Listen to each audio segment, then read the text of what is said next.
Welcome back to Read or Not to Read. We are currently reading The Bounty Hunter. Your energy level scares me. I don't have that energy level. Don't expect anything from me tonight. We're reading The Bounty Hunter.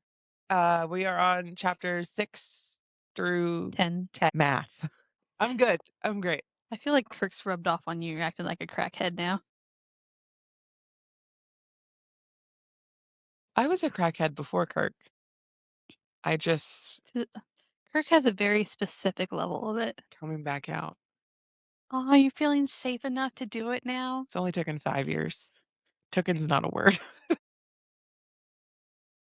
It took us 5 years. He took us away. This is going to be such a scattered podcast. It's going to be. You want to know why? Because I'm going to need you to open the book because I forgot where chapter 6 starts. Chapter 6 starts. We are talking about Miss Vera on her hunting trips. Oh, yes. And all her previous job histories, essentially a resume, but in nice story form. Right. So chapter 6 starts with Vera. She is telling us about her previous hunting jobs, and this is like the 4th time she's mentioned that she doesn't take Class A criminals, so I have a feeling that she's going to be required to take a Class A criminal. Joke's on you. She's going to be the Class A criminal. Or she is the Class A criminal. I don't know. I just have a feeling. So this chapter, she's explaining how she's saving all of her money. She's just gone with a hunter to go get this criminal and bring him back. And he is a Class C criminal, which is the lowest class, which ABC is coherent 1, 2, 3. or cohesive with present day Earth law, right? A Class C misdemeanor is the lowest. It is. Yeah, Class A is the highest. So my school did not teach me any of that. I have no clue. My husband's a cop. I know. Why hasn't he taught me yet? It's kind of rude. Because you don't commit any crimes. You don't need to know. I don't think that's how that works. I think I should still know. Because somebody comes and tells me I have a Class A misdemeanor or whatever. I should probably know to be more concerned. Well, just don't commit a misdemeanor at all. No, I'm saying someone comes up to me and tells me they did it. Oh. How do I defend myself from the weirdos? Class A, it's not good. Despite what they teach you in the 12 years of You're school. You're going to learn so much more than about books on this podcast, apparently. I'm learning something new. If you're going to do it Class C, get you a good lawyer, and you could probably get out of it. Anywho. Do not take our legal advice. We are not lawyers. We have no law degree. We know nothing. Do not take our legal advice. But I have read the Texas Penal Code book, which is like that big. We will not be doing a review on that. It's boring. You've read the whole thing? Yeah, when Kirk was in the academy, he made me study with him. He loves that man, y'all. It was bad. I can't imagine if Jared tried to make me do that with airplane stuff.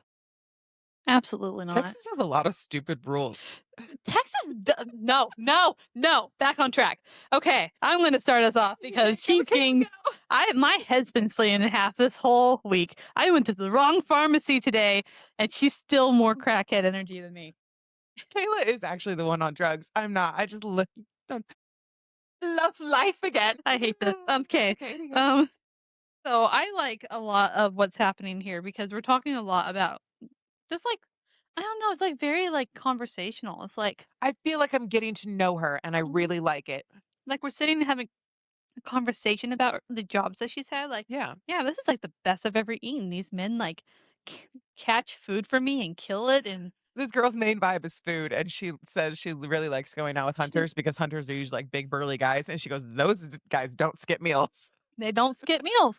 They feed me. This is the best I ever eat in the very few rare times that I don't have to worry about starving to death. Yep. Because we talk about other jobs where she's like helping healers and they're too dedicated to their work, so they skip like 2 days worth of meals, which I'm sorry. Why as a healer, you should know better. You should know better. What if you make a mistake because you're fatigued and it's literally brain starved? Like, is that a word? I don't know if that's a word. I mean, I don't know if you can starve your brain, but I understand what you mean. Yeah, does your brain give out first or your body when you starve to death? I'm sorry. Okay, I was trying to keep us on track. I have too many things in my system. It's just me. It's not just me. You're rubbing off on me. I'm on my second massive migraine pill for the day. I'm hoping I'm finally going to start feeling better. Work, brain, work. You can do it. No, I was thinking about working how awful it was. Oh. Yeah, essentially we're talking about that. Apparently, the birdie, which is very interesting, is a very good judge of contracts. Birdie is very oh, I mean, the bird is supernatural, so but yeah, like she literally says, yeah, after that Class A contract where I like almost oh died. yeah, the very first contract she took on her own was a Class A criminal, and she got like lost in the woods and had to find her way back. And she kind of explains how that was rough back then, and now it'd be almost inconceivable to do because the gloam has just grown so much that there's no way she could make it back. Even her being a tulip, she's like, I ain't making it out of there. So she says she makes a point of she always goes and hunts the criminals with hunters or like Hmm. another Teamwork. yeah. Teamwork We makes only the do dream teams. work. We only do teams. We try for the lower class. Sometimes we do the middle class if we're getting a little bit hangry. Hmm. The birdie picks our contracts for us. And then in between that, we work at the little magic shop, providing magic to the nice little man. Yeah, it's more like a pharmacy. He's making tinctures and stuff and remedies and stuff like that. But she lends him magic so he can make them better. But yeah, so we talk about that. Nothing super crazy. He gets the creeps from the Class C Yeah. criminal He's all reason. like, hey, pretty lady. He's being I all don't even know weird. if like that so much. It's just like, No, he said she said he was like smirking at her like, hey. oh, She called him handsome. let me bring this to life for you real quick. Um, yeah, that's really most of that. That was the end of that. Um, Go back to iCar, the High King. does she talk about that being her last job on the first chapter or does that come later? This is her last hunter. She hopes this to be her last job. The last like Tulip job. hunting job, the criminal job. The criminal bounty hunter job. Bounty hunter. Thank you. There's the words I'm looking for. Because she talks about that and how she's going to do one more shift at the pharmacy, and then after that she's free. That first chapter 6 is just her hunting thing. She goes to the shop later Very on. very simple, like complex, not complex. Yeah. Like after the last ones we read were every single chapter left us wanting to scream. Not Not in a necessarily a good bad way. way. Not my favorite. It wasn't necessarily in a bad way, but it wasn't in a good way either. Like it kept me interested, but I hated that character. But I this is it makes me feel like This is literally just I'm storytelling. along for the ride, not just hanging on by a thread to a roller coaster. And I like this better. Yes, this is a very more chill vibe. I'm very Yes. I'm liking signed this. up, I'm buckled in, and we're talking on the way. Not the whole time. Literally, literally the whole book. Yep. But yeah, this chapter is also kind of simple. It's nothing really over the top. It's just a bunch of kings, bunch of low kings and the high king Oh no, this stuff arguing. is important. So Icar calls a meeting of the kings together because Mhm, he is going to present the idea of him going to go look for a tulip. And um I think we forgot to mention this last time. One of the kings, the Wayland dude, there's kind of like a middle-aged guy. So there's the really old guy, there's kind of a middle-aged guy, there's the youngest human, and then there's the Fey guy. So the old guy, we don't really know a whole lot about. The kind of middle-aged guy is Nadiette's uncle. mhm. So he's like really gunning for this marriage to happen. So he's pissed that the king thinks he's gonna go find a tulip now. He's like, "You're already engaged. Tut tut. Sit down and shut up."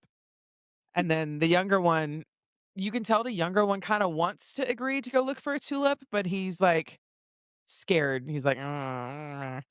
And then Drake, Drade, I think. Yeah, whatever his name, Drade, the fake guy. the one that dated a tulip unknowns to him. Yep. He Um, votes to go find a tulip, but the vote was 2-3, so the vote lost. And Icar kind of says, "Well, I could overthrow this vote, but I'm going to try and be diplomatic." He really is trying to be a good king. he's trying to be a good king. I don't disagree with you. He's just working with the wrong But, information. but I mean, so do we agree that most of it was just the kings arguing about the tulips, though? And how we're basing all of this off of unfounded Yeah. evidence, and it's stupid. And the High King, Icar, states that this is stupid. All of this is unfounded. You should let me go look. Oh, you're not going to let me go look. I guess I'll be rational. JK. It's not even that it's unfounded. Like they kind of have a foundation. They weren't obviously they weren't there when this prophecy was made, and they're all working on the same. This is the history. This is what we've been taught. This is what we've been told. And in their view, him saying we're gonna go find a tulip is like a shot in the dark, and so they don't agree. But you're all dying anyway, so you got to do something. You got to do something. And he does. He calls them cowards. He's like, I can't believe you people are kings. Like, you are not willing to risk anything to protect your people, and you suck. That's the thing. You're risking more not doing something new. Exactly. Like you're not even willing to do anything. You're just accepting death. Pretty much. Or and just you're passing off your problems to the next generation, and it's like, It's not really going to be or a there's next not going to be. generation. It's like the world's not going to end tomorrow, so they don't want to take that chance. But you're just going to keep not taking the chance until the world is going to end tomorrow, and then it's going to be too late. Do something. Yep. So we skip to a month later. Yep. We're riding through the forest again on another errand. I don't remember what the errand is, or if he even says what the errand is. I don't think he says. I don't think he says what the errand is. He's just on a patrol. But we talk a little bit more how it's declined. The magic has declined even more, Even more. like to the point where if people try to pull magic, they die, Yeah. which is bad. This- Very, very bad. Yeah, this first little part of this, we're in chapter 8 now, is pretty much just him lamenting the state of his kingdom. And you can see it hurts him when his people are hurting. And one, I think it's because he's a good guy. Two, it's that magic, he's bonded to his people. So he feels it because he's a good person and he feels it magically. It's a direct correlation between him and the people that he's like, "Ugh, everybody's dying." I know, and then he's being restricted by these dum-dums. Hmm. Very, very sad to see a good man restricted by. Don't worry, he doesn't stay restricted. Haha. So they're like, we priests start training with magic weapons instead of direct magic, so we're not all dying just from holy magic. They come across what's called Death Stalkers. It's very quick, and they're like, "Oh yeah, we're going to fight them." Oh, just kidding. I'm injured in my bedroom. Yeah. So these evil creatures come out and they fight them, and they did not fare well. They didn't die, but it didn't go well. Well, he didn't die. He didn't die. I'm sure other people died, but he didn't die. Everyone dies when apparently Yeah, here. that would have been a pretty quick end of the book. Oh, well, the main character died. Goodbye. Plot twist. This is not Game of Thrones. Not everybody has to die. I haven't finished that. But yeah, we're sitting in our nice little chair. So it kind of jumps ahead, and he is being healed. They must have taken him back to the castle, and he's being healed. And he makes another point of the healer that was healing him couldn't completely heal his injury because there wasn't enough magic to do it in one session. So he's kind of healed, and then he has to wait to finish getting healed. And that's when he kind of comes to the conclusion of, And this man is like severely depressed. oh, he's so sad. He's severely depressed So sad. for good reason. Yeah. He's like sitting here like, why is magic even bothering to keep me alive? I'm a weak man. I'm not doing any good. The Mhm. world's dying. I don't deserve to continue on. Why hasn't magic just killed me? Right. So another important part here, magic chooses the king. Mm-hmm. It's not just a straight lineage line. Magic chooses by the tattoo thing that they have going on. That's how you know he's the king. So he's like, well, what's the point of me being king if I can't fix anything? Like, just magic, choose somebody else because obviously I'm not good enough for this to work. Okay, little buddy, you You're will gonna be. get there. I It's gonna promise. be okay. I kind of want to just give him a hug. He really needs a He hug. needs a hug. No one's giving him a hug. He really needs a hug. Yeah, because the little hoe. Sorry, we'll talk about that in a second. Talk about that in a second. Okie dokie. So he's depressed, depressed, depressed. And then our trusty, only sane person in this castle other than the king. I'm just going to call him Jeff. I don't feel like trying to pronounce that. Jethanin. My name is Jeff. My name's Jeff. So he's thinking about how Jeff has been teaching him about the things and trying to convince him to do a tulip. He's still indecisive, understandably. He's been taught one thing his entire life, and we're going to go against all of that for the sake of the kingdom. He also points out that if he goes directly against what the other kings have said, it could cause civil war. And he's like, Mhm. well, we're either going to die from the gloam or die from civil war, so I have to do something. But We could die sooner from a civil war than we could from the gloam because they've been living for a long time with the gloam being bad. He's got a hard, like he's making hard life choices. He's making very hard life choices. So essentially, we're like, I'm tired of being lost in my own thought and thinking about how dark my kingly tattoo is getting and reminders Yep. of how I'm failing everything. So we're gonna go see Jeff. And essentially, there's a lot going on here. I'm trying to remember everything that's happening. It's like Jeff is just covered in ice. I'm not sure if I fully understood that. He's just tinkering around in his study like he always does. That's just And playing it's into him super being a cold in weirdo. there. Now he does mention, I think your theory might be right about Jethanen, because he does mention again after they're talking to each other.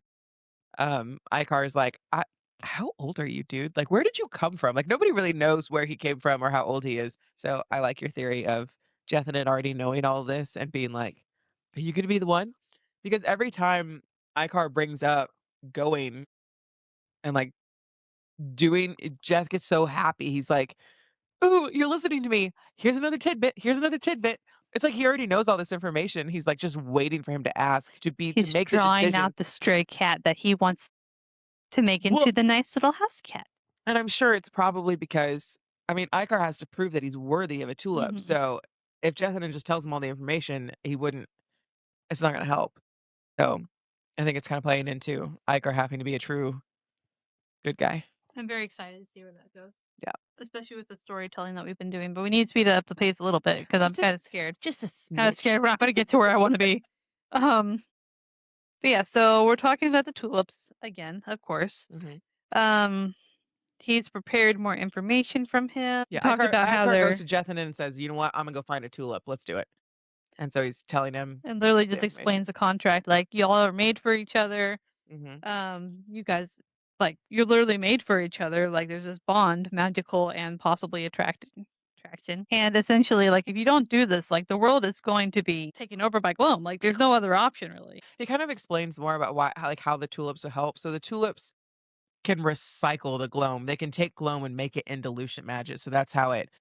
He explains that gloam is a byproduct of people sucking magic out of the air, and that makes gloam. And then there's less. So you need a tulip to regenerate the light and turn gloam back into light, going the other way Hmm. to balance it out. Which is very interesting because they're probably pulling all this extra magic to fight gloom and just And they're making making the it problem worse. worse. Yeah. Like you probably almost could have just stopped using magic for the most part and just been like, From the way he describes it, yes, that would have helped. but no. Well, they didn't know that. Yeah. They just, I mean, they're so. This is a problem with not spreading information. If Yeah. everybody knew this, we couldn't just, oh, I don't like this little fact. I'm going to erase it from history and doom the world. No magic ever. No magic ever. Woohoo! We talk about that. We talk about how they're mostly defensive magic, so he's being really like, hey, they're not going to be a danger to you. They have defensive magic and can fuel others. Yeah, pretty They are much. not going to attack and kill you. Please, for the love of, I don't even know if we have gods, we do have gods in the world. For all the gods, go find your wife, man, please. Go get your girl. Go get your girl. She's Let's just freaking your girl. starving out there. He probably knows that too, I bet. I bet he sent that little birdie to her. Chethinin? Yeah, Oh, I think the bird's I know, I'm from the kidding. goddess of I'm the kidding. light magic. But that would be funny though. That would be funny. That'd be really funny. What if Chethinin is the bird? I'm just kidding. Oh my god, that'd be so cool That'd be though. cool, but That'd be no, so cool. I don't think so. Yeah, they haven't talked about shapeshifters in this book, no. Oh no, but we do find out that the king has a puppy dog. The king does have a large puppy dog He calls it a wolf, but we're gonna call it a puppy dog. with armor And he has split ears. His ears go like this. and like scale armor underneath his fur, which is very Mhm. interesting. I would like to see how Interesting. this works out. Yeah, I don't know if he's like part gloam creature or something, or I don't know. Ooh, that's an interesting concept. It's not like a normal dog. It's not a normal dog. We talk about how we need to go find an actual black tulip to complete the bridging. Yes. So Jethanen tells him two very important things. He tells him about the kind of um, school building that they were at where they hold that meeting. Um, but Jethanen says that's where they used to meet. I don't think they're still there though. And he also tells Icar that he needs to find an actual black tulip, and the black tulip is in the mountains somewhere far off, on Adventureland that they have to Very, get to. very dangerous Yes, because all the Adventureland. gloom. So he has to go fight the gloom. I have a feeling What if he like goes out there and like hires her for the contract? that, or I think the elf guy's gonna come along with him, the Fey guy, because he's the only other one that voted to go, like, The other that we king? needed Tulip. Yeah, the other king. So, but I don't know if he can do See. both because he would recognize her. Hmm. But he might go talk to the guy and say, "Hey, I need to go," and the guy might say, "Hey, I have a suggestion for somebody who can come with us, who can help us with the That would magic." work so Yeah. well. It's almost like you'd be good at like writing books or something. Oh, thanks. So yeah, so we start down the hallway and on to our next chapter, Miss Vera. Vera. Yep. This is a very like heartfelt little chapter. I like this chapter. Yes. It's very sweet. Like I said, And I'm getting to sure her know whole life is about you, to get ripped apart. getting to know all about you. But yeah, essentially we are happy go lucky. We're about to go to our last shop shop shift. Can we talk about the difference? Icar's all like, "Oh my god, everybody's Night and day. dying," But and Vera's like, "Dee-dee-dee-dee-dee-dee." that's the thing. They're supposed to be like opposites that Yeah, equal each other out. yeah. He's rich and not starving to death and super depressed. So sad. Money does not always equal happiness. It does not. And she's like super happy and poor as all get out. She's on cloud nine over here. She's on cloud nine. Like, this is my last job and I can open my little trinket shop. Yep. Which I also like because she's like one of the few characters is like, I don't need this magic. I don't want to use this magic. Yeah. I want to be ordinary. There's not She very many wants, on but that. she doesn't want the burden of having to help because she's a tulip. Like she would help this guy. I don't even think it's the burden of that. It's she's saying that she hates being called an originator. Yeah. She does not She like being. hates being labeled Mm-mm. as the thing that kills her people. Well, not only that, she hates being labeled as an originator. She talks about it in here. Like they charge exuberant prices to help people with their magic. When why? If you can make magic, what and magic is dying, why are you not helping? Another point that the originators suck. Like what? Yeah, sorry. Anyways, yeah. So we're just walking to our next job. She has to cross over to the Fae border into the next kingdom to do this. And she's just chilling with a little bird, talking about how she found her as a child. Yeah, and so she's had the bird for a long time. The bird is immortal. The bird is a goddess. She's not the goddess, but Well, it'd be funny if she would. bird of the goddess. It'd be funny if it was actually the goddess, though. That would be funny. I think it'd be funnier if it was Jethanen, but I'd love it. Yes. But yeah, so she goes in there, sees him struggling. Just sorry. said, "Well, here you go, magic for the entire day," Mhm. which should really cue him off. I think he knows who she is. The originators can do that too. Not to that extent. They don't know that. They just think she's good at it. Yeah, that's true. But he should know because they can't do it to that. Even Nadiette's struggling. Yeah. Well, Nadia was fighting a ginormous glass monster, and she was just making potions. Yeah, but I don't know. We'll see. That We'll see. obviously it's not that suspicious. Otherwise, people would start to notice and be like, she'd be more popular. I mean, if she's keeping it quiet and not like advertising her skills, Yeah, but he'd have to keep it quiet too. Why would he keep it quiet? because he wants her all to himself to make Oh. healing potions for the low, low rate of $9.95. Batteries not included. Um, yeah, so she just works in the shop and she talks about how she doesn't like being lazy and just waiting for customers to come in. So she's cleaning, being a decent human being, like Mhm. she's doing pretty good. Just keeps thinking about how she's almost done. She's almost done. This is her last shift. And then we start thinking about clothes. I don't remember why I Yeah, started thinking so about we clothes. we start talking about her rich aunt. She has a rich Fey aunt that she goes and visits every once in a while, but refuses to take money from, which fine, okay, independence, yay, but still.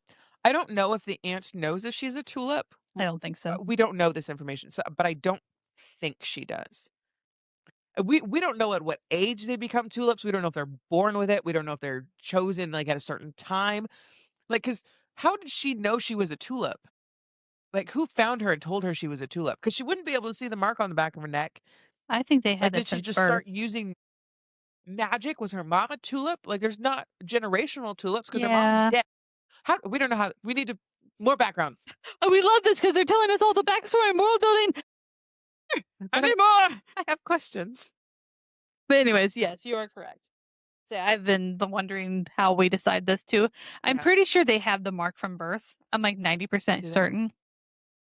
That hasn't been confirmed, but Because the bird didn't find her till her parents died. maybe But the bird just thought she needed them more than I don't know. I don't know what gender Ruby is. Rupee is. No clue. But yeah, we just talking about how we've contracted over so many people. She goes on and on. She helps him sell the potion. She's just kind of bustling around a shop, and she kind of starts thinking, I'm really happy that I'm going to have this little shop and be able to do what I want. But then she's also thinking, I'm going to miss the people that I've been helping. And then, oh, interesting thing that happens here, not relevant to the plot, but so if you're reading the Kindle, I haven't purchased an actual book, so I don't know if it's in the book or not. But the Kindle version just stops. But I was doing the thing on the Kindle where you can listen to the audiobook and it goes on the lines when you're reading it. And the audiobook kept going and the Kindle stopped. Like there's more in the audiobook than there is in the book. And We need answers. I'm confused whether people are supposed to know this or not know this. I don't know. It talks about how she has 6 months worth of tulip dues saved up. Was that in there? Mhm. Okay. And then she kind of starts talking about Yeah, because at the point that you're at right because now, that ends with him just putting the stuff back on the shelf. this job has given me enough to pay my dues for another 6 months, and I've made enough to take my savings and buy the perfect spot. And if I make enough money, I can hire my bestie. Is essentially the Yeah, summarization that's the of that. plan. And that's what's in there, so that's just where we're gonna leave it. Yeah. If you want to listen to the audiobook, you do that. Just gonna leave it there. We're not making that canon. We're going to assume that the readable book is I'm gonna canon. assume the readable book is correct, yes. To Icar having a really awkward day. I love it. I love this chapter. It's not awkward yet, but it gets awkward. It gets awkward real quick. And it makes me so happy because I was right. And I have theories. Theories. Continue. Um, This is chapter 10. These chapters are like so swift. they're very swift. They're very concise and to the point. A lot of it's like a sight into their mind versus like rush through the plot type of thing. Yeah, So and there's there's not not a as lot much of to talk about, I feel like, as the other ones. well, there's not a lot of extra filler. It's like There's no we're filler. telling the story. There's no filler. You get very thorough background on whatever she decides to talk Just about. tell me what I need to know. It's great. It's great. We get some personality in there. Mhm. We really truly understand the characters before we get into any crazy world building, plot building. And even though these chapters are short, we know the character of the characters. Yeah.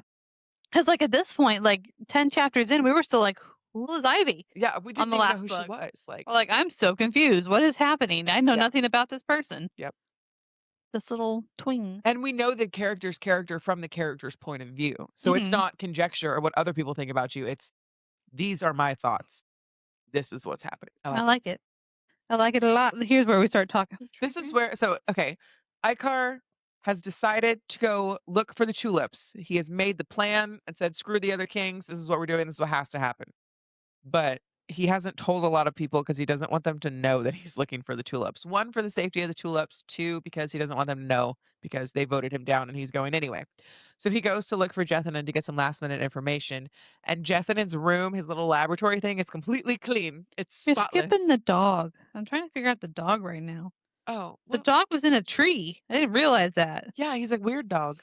He's a weird dog. Oh no, I'm sorry. Arrow is a dog. There's two different animals. There is two different animals. One's That's a why I was dog and confused. one. But yeah, What's the other animal? Does it say? It just says Simon. Just Simon crows from a tree branch. So it's some sort of bird. It's some sort of bird. Hopefully. The bird's not very important. The dog's very interesting though, because somehow Yeah. I think you can only tell he has armor if you pet him, because it's under the fur. Well, it's kind of like Ruby's feathers. Ruby's feathers can go if it Oh, gets that's mad. true. Yeah, maybe. But yeah, we were like, oh god, I gotta tell Nydia that I hope can't he marry brings the her. dog because then Ruby can ride around on the dog. It'll be so cute. Oh, so many things that can happen. Or the dog could try and eat the bird, but then they'll become friends. But yeah, he's like dreading this conversation though. He's like, I gotta break up with this girl. I have to. And in the entire time he is talking about dreading breaking up with her, you just proves more and more and more that this man does not love her. He's not romantically in love with her. I And feel it's like he so can't be obvious. because of the bond. I almost Yeah. feel like he physically cannot be because they Yeah. gotta go through an Back to the book. awesome breakup. But yeah, she's like been talking about the celebration. She has everything planned out. She's way more excited than Tim about it. You are Mhm. absolutely correct. But it's not because she likes him. However, She wants to be queen. he's like, this would be so simple, so easy. Like, I almost don't want to give this up because it's simple, it's safe, it's easy. And again, just that internal discussion, he's a good guy because he's like, listen, this is gonna be hard, but it's gonna be better for my people, so I have to do it. Mhm. Chapter 10. We've already gotten through the important part, I feel like. Um, he's like trying to convince himself to just get it over with, because he keeps picturing everyone is dying because he's going to marry her, which is morbid. I love it. Um, and so if we jump to the conversation with Nadia, Nadia does not take it She is well. not excited about Not this. excited about this, which valid. I mean, if he hasn't even voiced this concern to her, and all of a sudden, I'm leaving you for another chick I haven't met yet. Yeah. That's more powerful than you, probably prettier than you too. But she comes back and she's like instantly like, you don't need her, you need me. And never they don't actually love each other because never once is her argument, But I but love I you. love you. Yeah, never once said by Never either one of once, them. and never once is that his argument either. I think I've said I love you to you more than they've said it to each other. Love you, buddy. Love you. Yeah, no, but like they don't like each other, which is great. I'm very excited that this is not an actual romance. They're just a marriage of convenience. Oh yeah, it's not a cheating trope. That's great. We love I that. refuse to read cheaters. They're the worst. They're the And if they worst. are cheaters, they should die a rotten, terrible, horrible death. They got what they deserved. They did. I loved it. Anyways, wrong book. But yeah, essentially like you don't need her. You need me. You need me. You need me. You need me. Don't leave me. And then she I need tries the to start shower. seducing him in the cringiest way. It's so funny. He's like, this is just awkward. He straight up says like, this is awkward. Yeah, he's like he feels uncomfortable with this, and she's just like, I'm gonna have to work to get you, aren't I? And it's like he's like, girl, stop, don't be desperate. If I wasn't gonna break up with you already, that right there would have done it. Now. Yeah, And then Jess. and then we go to Jethanen, and then No. It's better than that. You're skipping a very important part. oh yeah, Jethanen knows all.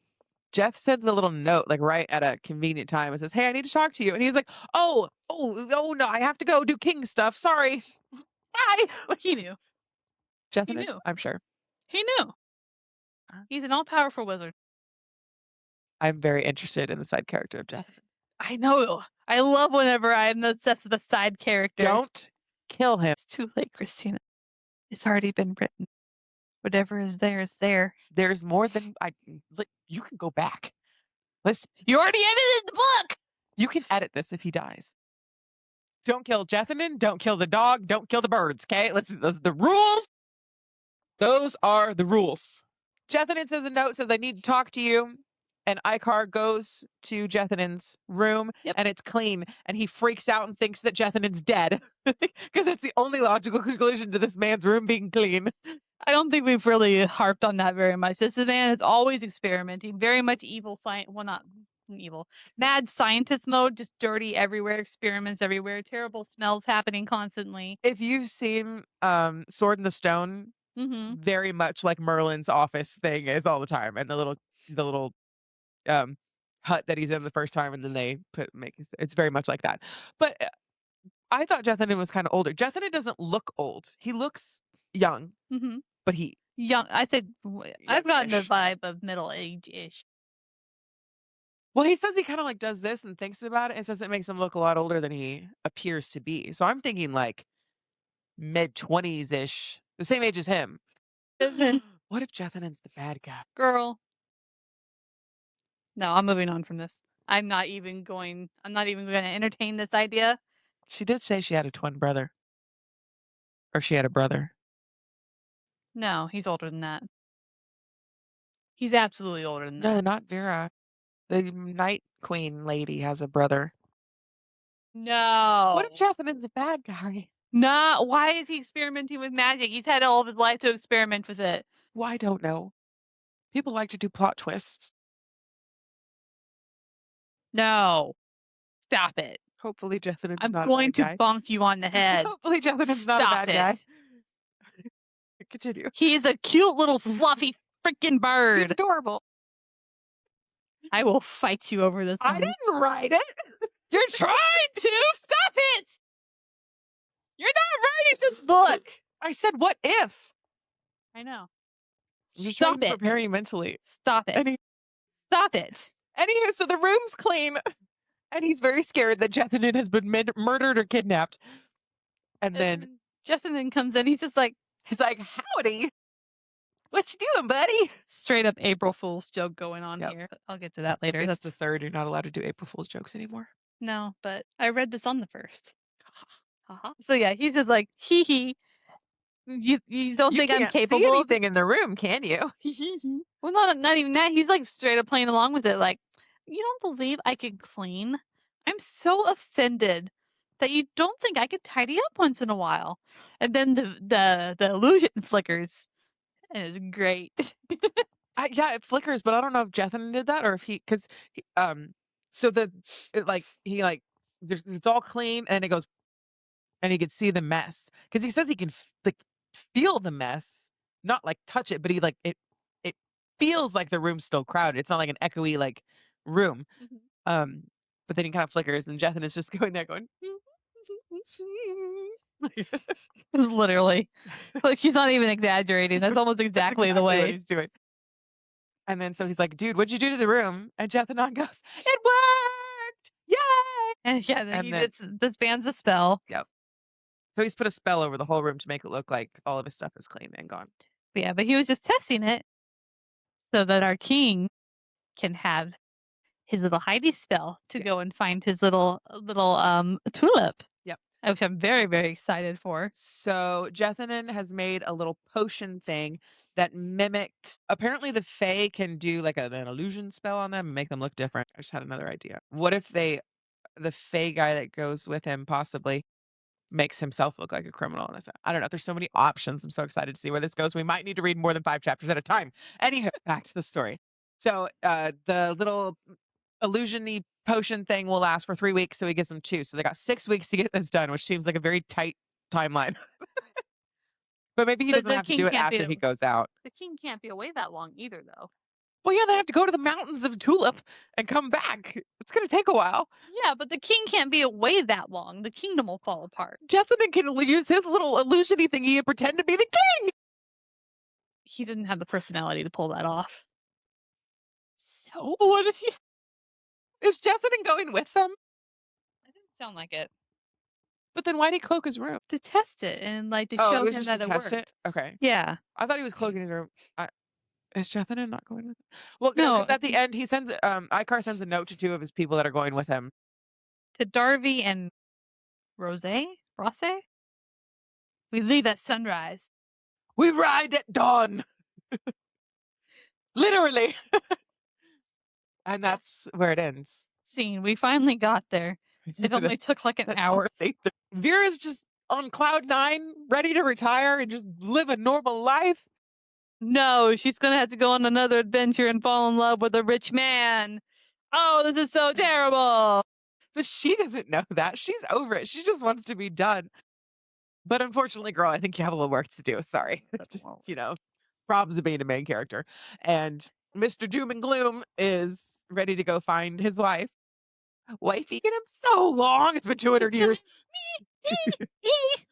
And then so no, I didn't read any, but the next chapter is from Nadiette's point of view. Evil. I'm very excited to see what she has cooking up and what this little turd is going to do.